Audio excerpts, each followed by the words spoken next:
and legislative session, I ask unanimous consent that the Committee on Health, Education, Labor, and Pensions be discharged from further consideration of S4394, and the Senate proceed to its immediate consideration. Further, that the bill be considered read a third time and passed, and that the motions to reconsider be considered made and laid upon the table.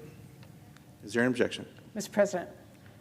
Senator from Washington. Thank you, Mr. President. Reserving the right to object, I'm very concerned that this bill would overrule FDA experts and do so without even going through regular order. We should be setting a very high bar for doing anything like this, and I do appreciate my colleague's concern that he's bringing to the floor today for growers in his state. Greening disease is a serious and alarming environmental issue. But skipping regular order here today to override FDA's experts and meddle with its longstanding process for modifying food standards of identity does not get to the root of the problem. So today I object. Mr. President. Senator from Florida. Senator from Florida. Yes, sir. I regret that that is the case. I understand the argument, and if I could explain a little further. So Florida is identified with the citrus industry. People have long understood it as such. It's a big part of our state. And here's the best way to describe this to people. About 60 years ago, the FDA created a standard for what they consider pasteurized orange juice. And for orange juice to be marked with the stamp that says pasteurized, no less than 10.5% of the weight of the juice has to be accounted for by soluble solids, such as naturally occurring sugar. So this is just an arbitrary number. By the way, the 10.5% of the weight has nothing to do with the nutrition, has nothing to do with the safety, has nothing to do with the quality. It's just they had to come up with a number to define the difference between orange juice and something that's not orange juice, and that was the number they came up with. And so for decades, the citrus industry in Florida has been following that specification, and it hasn't been a problem. And then Florida was impacted by this thing called citrus greening, pest that came from Asia, particularly from China.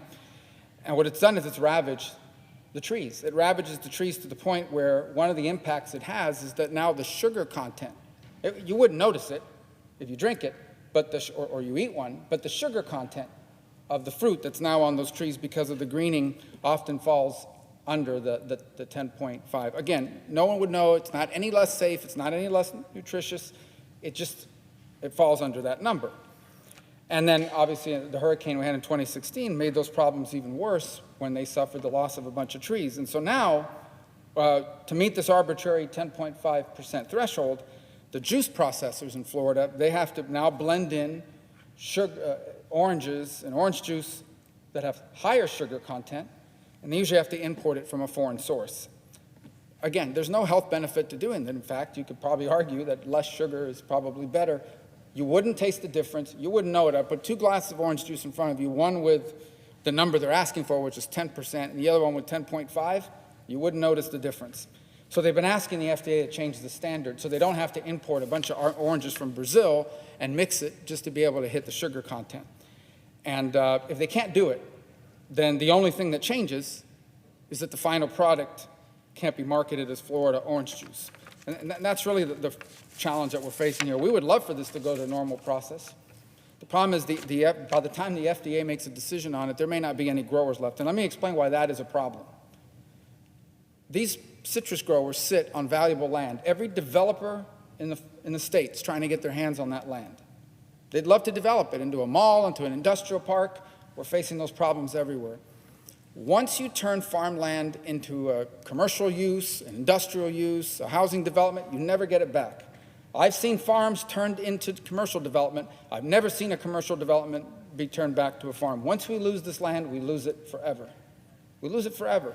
So not only is it important to have it from a food security standpoint, but from an environmental standpoint, having something remain in agriculture where the people who own it care deeply about the quality of the land and the water usage because it's key to their existence is a better use of the land than once you turn it into an industrial park.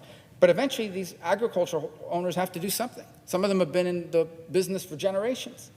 But at some point, they cannot grow enough fruit to justify the continuing in business. They've got people offering millions and millions of dollars to buy their land from them.